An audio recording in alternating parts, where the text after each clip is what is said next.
Hello guys, in this video I am going to show you how to enable to debug logging in the Avenza Maps application.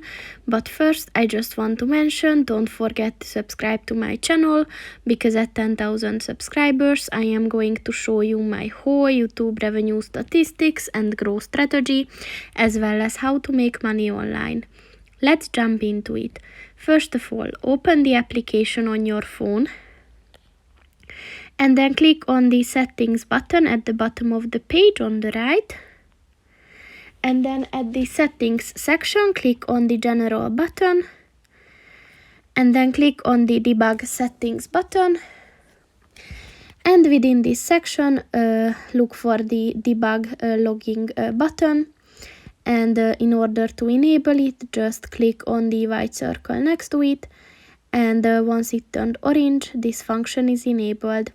So that's pretty much it for this video, guys. See you in the next one. Goodbye.